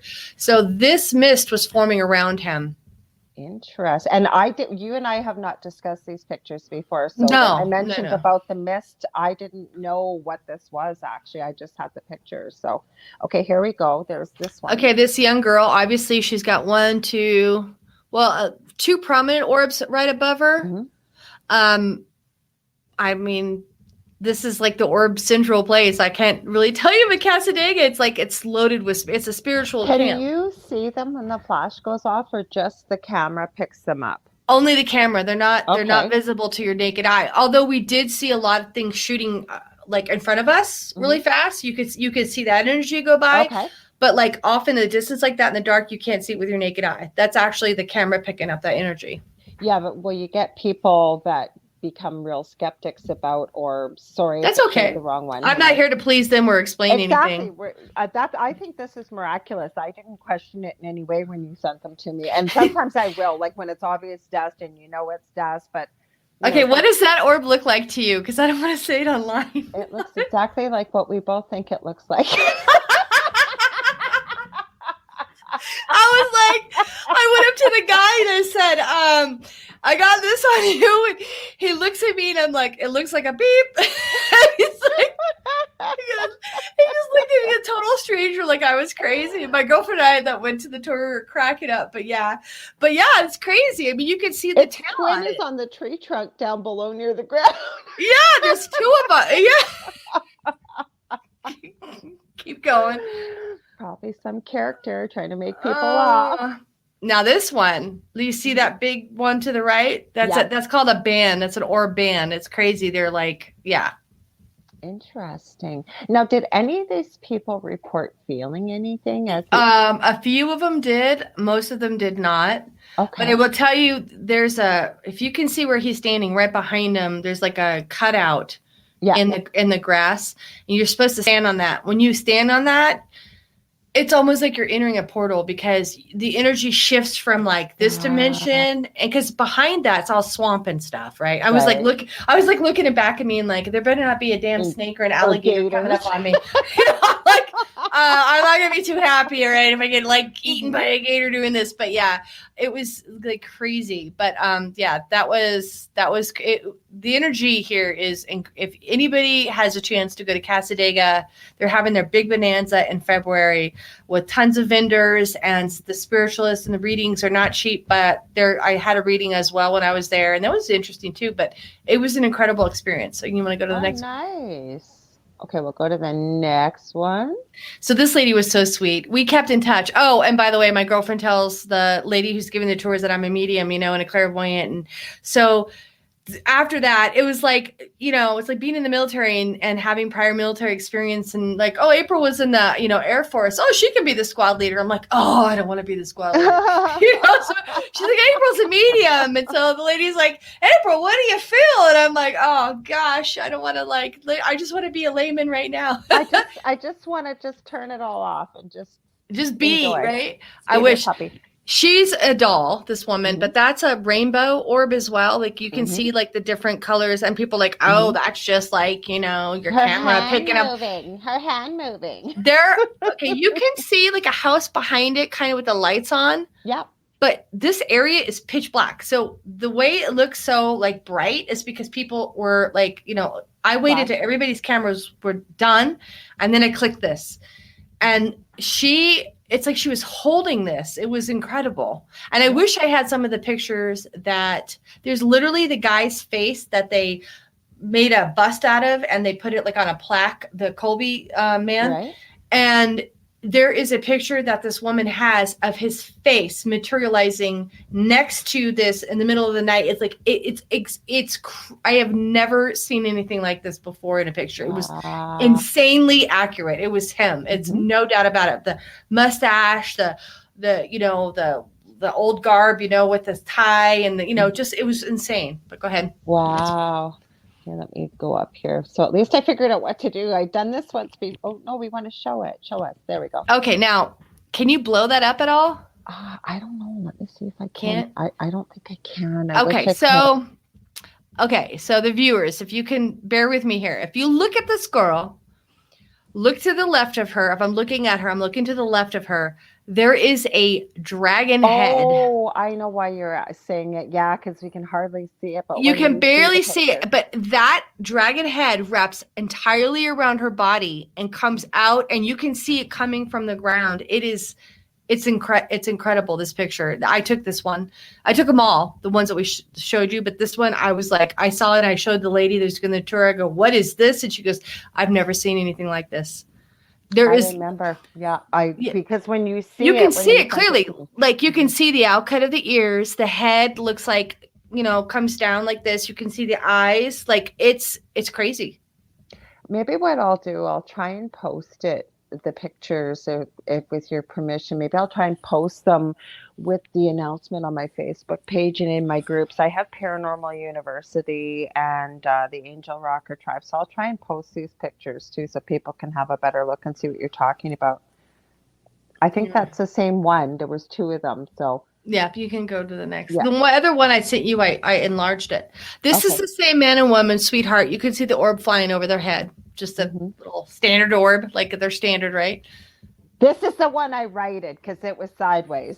Okay, so now that is my thumb, in all full disclosure. So this could be a double exposure. Yeah, I don't know, but what trips me out about it, the pictures before it, which you can still see my thumb, and the pictures after it, because remember I'm going click, click, click, click, and all these people. It's clear as day. You can see the guy. You can make out, but this one, there is something behind him, almost mimicking him. Now, when we had our orientation for the tour, she had several pictures she showed us of spirit behind people standing in that spot behind them, mimicking them. Well, if it was a double exposure, though, you would think the tree would be double exposed as well. Oh, that's good. See, you're so smart. I agree Yeah. with you. So I think, and this guy was trying to impress this girl he was dating that was there, and she was terrified.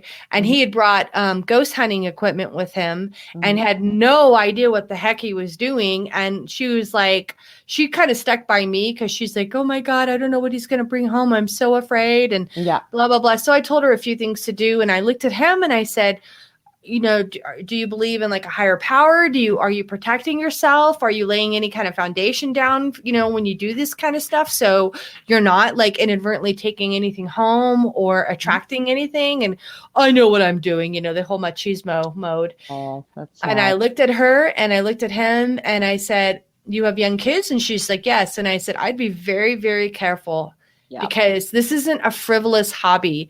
Absolutely. People get hurt. You can't just go out. You can, but you don't know what you're going to bring home. So you got to be careful. Okay, so I'm going to give an analogy very quickly, and I use this very many times on the show. Doing what this young man is doing, and those are the kind of people that usually contact me for help. They're in their 20s, maybe 30s. 30s. Okay, but they don't know what they're doing, and they're mimicking what they see on TV. They're possibly a bit of a loner, and then they take something from the place they went to, or they do something ridiculous. They don't protect their energy, and then all hell breaks loose at their house, and they need help.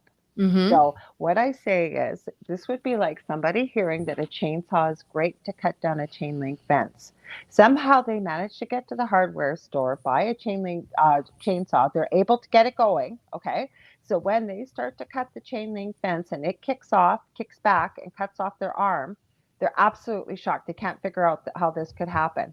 It's because you didn't have somebody show you how. It's just a tool. Same thing, like I say, with Ouija boards, but you got to have somebody teach you how to use it, how to protect your energy, how to close the session, how to open the session, and so on and so forth.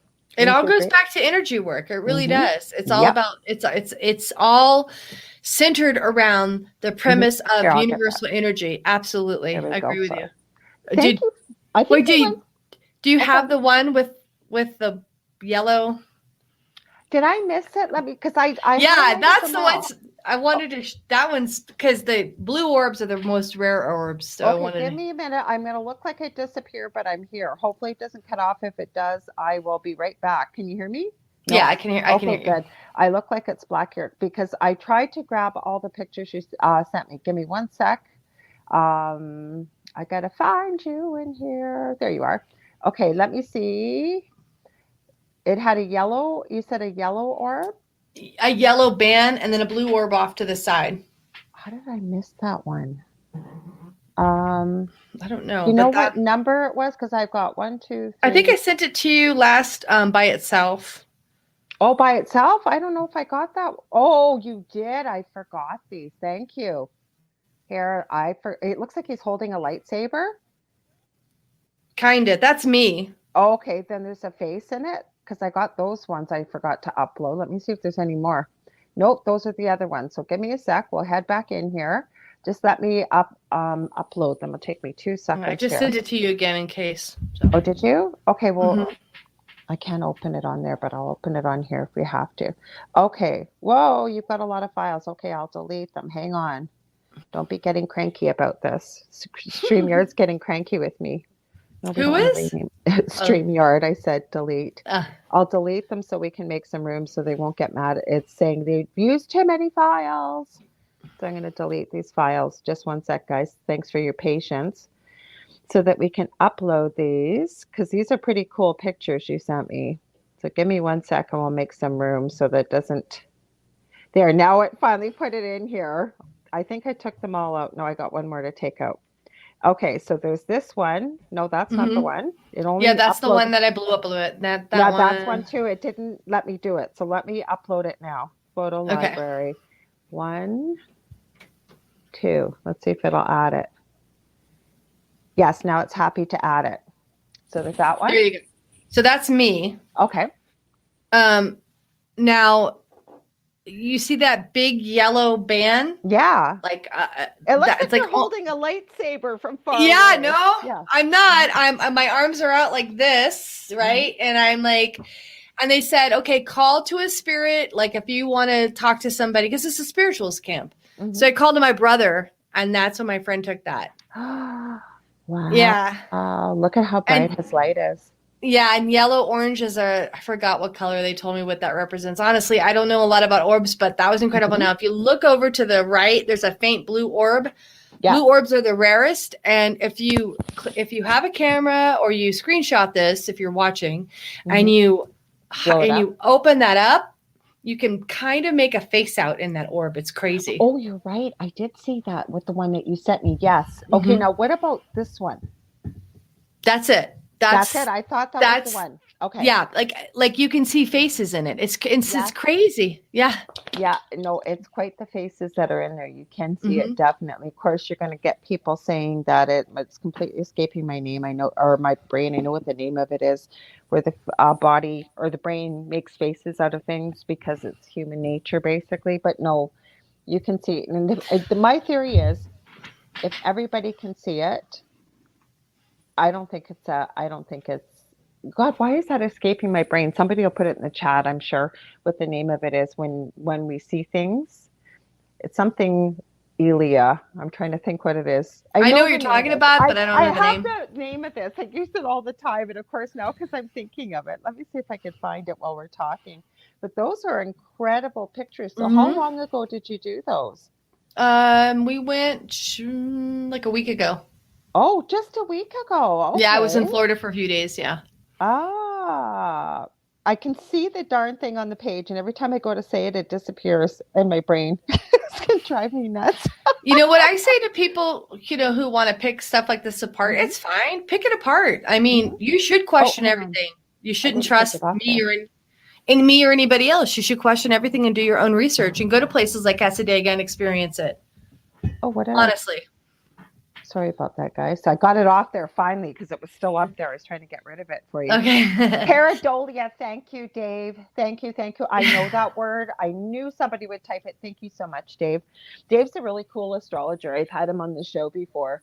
Oh, nice. Yeah, so he usually tunes in, and I told him you were coming on. Lots of people knew you were coming on tonight, so I'm glad I got to have you on. So let's talk about your podcast because we only got a few more minutes, and I think your podcast idea is phenomenal. I've never heard of anything like this. So go ahead, take it away. Well, it's going to be on the Forbidden Knowledge News Network. It's launching in February. I don't have a hard date yet. I'm still looking. I'm still trying to gather together the panel for the first show. So unlike a lot of podcasts will have a couple hosts, or they'll have a host with maybe one guest, two guests, whatever. So I'm all about approaching anything that I do with reality, like a reality as far as like research and really understanding and unpacking that, right? So when I want to do a podcast is a podcast, right? So I want to do something that's different and also credible. So what I'm going to do is the first show is going to be about near-death experiences. So I will be alley. Yeah.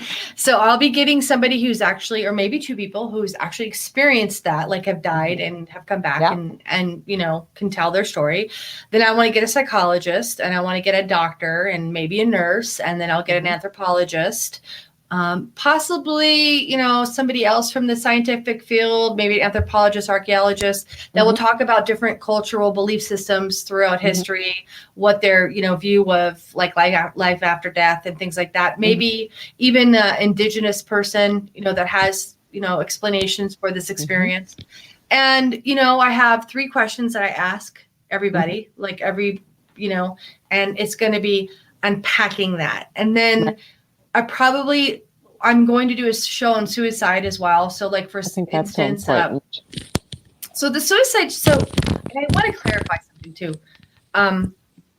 I would love to say we can save every single person from taking their own life. That's not reality because we're not living their life. So we don't know the pain that they're in. So I approach suicide, the topic of suicide, in a much different format. I think it's important to take the stigma out of the subject so people can feel comfortable to talk about it. And Plus, that might be that's their exit point too. That might be the. Sorry, my nose looking. I got to put my dog out. Sorry, while we're talking, she's driving me insane, and that's okay. it's 40 below outside right now. So she won't. I'm not kidding with the wind chill. It's. I've got the fireplace on. Christmas Oh my Christmas goodness. trees are still up because it's Ukrainian Christmas, and my partner's half Ukrainian. It needs to Oh, come down this week, but it's freezing, so I know she's not going to stay out there. That's why. I tried putting her off. She's knocking my camera over. But sorry, this was an important topic. I apologize. And it no, it's is okay. to remove the So stigma. Go ahead. so on the suicide show, it's going to be psychologist, psychiatrist, whatever, somebody who has attempted, like myself, but I won't Mhm. interview myself, so it'll be somebody else, and then somebody or two people who have survived a family member. Like I'm going to have my sister because it was my brother. His wife is going to be on the first show, Oh, wow. and then I'm going to have a Native American Mhm. person of origin and an archaeologist Mhm. or an anthropologist rather. Right. And I'm going to have clergy, the Abrahamic religions. I want to get a pastor or a priest. I want Mhm. to get a rabbi, and I want to get a oh my gosh, Muslim. I can't think of the word. I can't think of the name, but their I version of a I pastor. know what you're talking. That's a And lot of an work. imam and an imam. I think it's called imam. I'm not. I'm I'm not sure, but I. and then I want to like talk about suicide and Yeah. okay, so Abrahamic religions go. What's your this question to Mhm. you? What Yeah. is blah blah blah blah blah? And then somebody who's attempted. So Mhm. I'm not going to ask you why you did it, but I'm going to ask you what you experienced from that. What Yeah. did you take away from that? And then Yeah. somebody who survived it. They're emotional. And then archaeologists, like in ancient Japan, it was an honor to commit. You know, Carrie. yeah. So I want to kind of unpack these topics Mhm. in a multidisciplinary way where we can dissect this thing, and next Mhm. can go Bigfoot, spirits, orbs, fairies, I love it it. doesn't matter. It just Mhm. the pool of information is endless. But I believe like in order to really look at something, you really have to look at Dissect it. perspectives Mhm. from every angle, or at least try to represent most of the angles so you can actually look at that subject. I think that's really important and it hasn't been done. I think because it's a big endeavor to get that many people all in the same room at the same time, and you're obviously there's going to be times when you're really going to have differing views, right? Like Mm-hmm. depending. The one thing I was going to ask you within your death experience, have you ever come across people who've had a hellish experience? I have, but have you ever heard of that before? Somebody having an experience like that? I've seen my father literally in front of my eyes have an NDE. Mm-hmm. My dad, I flew cross country because had a bad heart and he was supposedly Mm-hmm. going to die that night, and so I was in New Hampshire. I flew to Mm-hmm. California, and he's in his hospital bed. And I remember him, my sisters and myself are in the hospital, and he Yeah. reaches out and he's talking and Mm-hmm. he's reaching out, and it was like somebody was like patting his Mm-hmm. hand, and he was like, "Oh, that feels good. All right, I understand. I know. All right, Ma," because he calls mother Mm-hmm. Ma. Uh-huh. Yes. Okay. I understand. I understand. And he kept saying he understood. And he's like, "No, not yet. No, not yet." And then he was supposed to die that night. Mm-hmm. He lived for another few years. Yeah, see, that's interesting. As a nurse, I have looked after patients who have actually had no vital signs and been completely flat, as we say as a nurse, for a half hour, 45 minutes and resuscitated. And then I'm so grateful they shared their experience. And I always say with my career, I was so grateful to be there hundreds of times at the beginning of life. I used to work in the NICU. And then I went out into the community and I did a lot of things out there, a lot of really high tech stuff that you normally would do in a hospital. But the most rewarding work I did, I say I've been so deeply honored to have families ask me to be part of that journey, if you will, when their loved one transitions, as I call it, going back home. Mm-hmm. And palliative care, you learn so much. And exactly what you said your dad was doing, I actually call that the gift because, like you said, your dad he should have died that night, but you Mm-hmm. obviously knew he was talking to somebody on the other side. And this is what we find. I say we always have, there's physical signs with the human body that somebody is probably going to pass within the next 24 to 48 hours. And it doesn't always happen but I've seen it in my experience about 80% of the time where the person might just wake up, be totally lucid in that time period. It could be for 5 minutes. Longest I think I've seen is about 8 hours. That one's a hard thing with families because they think a miracle has occurred. Meanwhile, the family member has been comatose for weeks. But it's almost the reason I call it the gift is because they're able to have those conversations as who they were before they got ill, or maybe tie up loose ends, or say their goodbyes, or let them know how much they love them, or what have you. So it's a beautiful thing. And the reason I ask you about the hellish experience, you don't see it very often. I have a theory on it, and I think what happens is, when somebody's having a near death experience and their vital signs crash, we talked about alternative dimensions, and there are lower dimensions Mm-hmm. than what we go. I know you know that, I meant for our listeners. So I think what happens, and I've talked with quite a few people about this, is their vital signs aren't completely absent. They're not completely deceased, if you get what I mean. Mm-hmm. So they kind of get stuck in a lower dimension rather than ascending very quickly if the vital signs are absent, right up to right where you're supposed to go when you take your last breath. I don't know, it's just a theory, but I mean, I think that if you believe in the laws of attraction or the hmm secret, hmm self manifestation, self actualization, then you have to realize that all these things that you do on earth reverberate. hmm And so I'm not saying they were bad people and they hmm deserve to go to hell or have a bad experience, but what if they were and didn't do some great things or had a lot of guilt because they never rectified those wrongs that they perceived they did, and they were scared or they were in a place where they had to face that and it without could the be. possibility of Well, I'm going to rectifying. send this to you after the show. There was one story that really got me, and it's of a guy that was in the military, and he was pretty low down on the totem pole, and he had a few little higher up people above him, and they had gotten leave over the weekend. And these guys all spent their money in alcohol or whatever. They were all young guys having a good time in there. So they had to stay back at the base. And one of the guys, I guess, had a camera and was going around snapping pictures. And as this guy tells the story, they end up in this place he didn't know was in the barracks. And there was a noose hanging down. And one of the guys said, "Wouldn't that be great with my last picture? We took a picture acting like somebody was kind of hanged." And him being the young guy, the naive guy, they got him to do it. Now, he didn't know they had all made an agreement that someone was going to pull the noose. And that's what they did. And so he said he was just breathing in as they did it.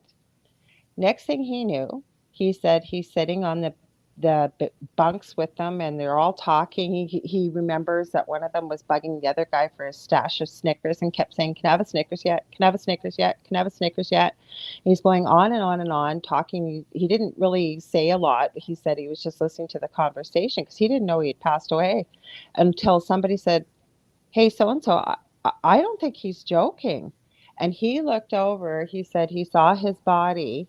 He was completely blue, noose around his neck. And then he said, next thing he knew, he was in a complete black hole. And he talked about the hell experience. He talked about how he was rescued. Now, again, he didn't share his whole life story. He became extremely religious after this experience. But it was certainly a fascinating story. And I've heard it from other people with studying this for about 40 years. It doesn't happen very often. But again, are we ever going to know the answers, right, Ape? I always say until we all transition back home ourselves, that's when everything will probably become crystal clear, right? I mean, I'm not afraid of death. I don't want to Mhm. die right now. I mean, Neither do I feel I. like I have a lot to offer hmm and live hmm still. hmm But you're gonna laugh at me. I want to know who killed JFK. That's coming out. That's coming I out. want to know who killed Marilyn Monroe because I don't buy she died Oh, suicide. I no, not at all. Like Not I want at to know all these all. like stupid pop culture, like who done it. And when I die, I'll get to know all that stuff, and then I won't No, care but you because I'll be want to know dead. now. Well, Julian Assange apparently released the wiki file or all of his WikiLeaks. So I think there is something in there in JFK. I'll have to send it to you after. You can take a look. But I wasn't looking for it, but I saw the postmortem pictures of Marilyn Monroe and I said, nope, she didn't die the way they Oh said. no. No, she did not. Mhm. And I haven't, I've had, who did I have that was famous that came to me once? Honestly, it's terrible, right? I should know this. I don't really, It's I grew up okay. in California, so I don't really like Hmm. actors and stuff to me are Hmm. like just I've met many. I'm not impressed. They're just people. I don't see They them are. as like, Yep. Yep. So, They're just people. but who came to me? It was a pretty big actor that Hmm. was been deceased for a while. I can't even remember. It was a male. Hmm. We had a conversation. Hmm. Um, but they're just people. Hmm. That's all they are, you know. And go ahead. All I was going to say is I have an acquaintance that I know that runs a website channeling Eric. She has 5 kids, and her middle son had severe Tourette's and really severe bipolar, and he committed suicide at the age of 21. And she was an atheist. She's a doctor. Never believed anything. Her parents didn't believe in anything. But after Eric died, all these things started happening to the family that they'd never seen before. Her father, who was also a physician over in Europe and very staunch man, only believed in science, called her and said, I think I'm going crazy. And she said, why? And he said, because I just had Eric appear to me what he looked like when he was 4. And he sat on my lap, kissed me on the cheek, and said, I love you, Papa. And they were having all kinds of things like this. Long story short, she now knows that life exists beyond the grave. But what she does through various mediums is she interviews famous people through the medium and asks questions, and she gets Eric to bring along the person. Now, whether you believe it or not, I'm not doing a great job of telling it, but when you check it out, it's pretty interesting. Well, this is what I say to people who are religious, Hmm. because it doesn't really matter what background you come from. If you believe in God, Allah, Hmm. Yahweh, whatever you want to call that entity or that Hmm. creator, you're going to have a very uh, pre-perceived vision of life, right? Hmm. Um, it baffles me Hmm. that because heard you say about 3 times during this talk that like, oh, there'll be people who like look at that and say, oh, it's just your flash, or it's, or they're not going to believe us. And it's not like I'm just trying to be a jerk and say, I don't really care. But I mean, I don't really care because you cannot change a person's core belief system. And it's not up to me to change that. Absolutely I'm not right. here to like, you should question everything. You should question Hmm. me, check me out, Hmm. check me out online. I'm And I nothing have exciting. respect for people that do that because, I really do have respect for people that say, don't believe what I have to say. I hope that this something resonates with you, that you'll take a look and you'll check it out for yourself. Exactly. So my point in saying this is this. If you're a religious person and you have a doctrine that you believe in, okay, Hmm. that's amazing because that means that you believe in a higher power and that you subscribe Yeah. to a positive influence in this universe. And God knows we need this, Yeah. okay? That's great.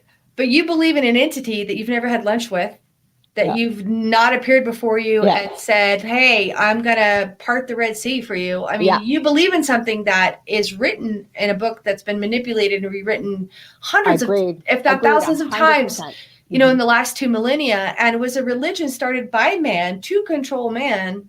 And I'm not speaking out of turn, and I'm not speaking against anything because I respect anybody's belief system. Don't feel bad because I feel like you've been visiting in my head because I've used those words word for word myself. What Sorry, I'm carry on. saying, what I'm saying though, is that when we were hunters and gatherers and Hmm. running around the earth and shooting arrows at beasts and killing them and living off the land, there was no religion.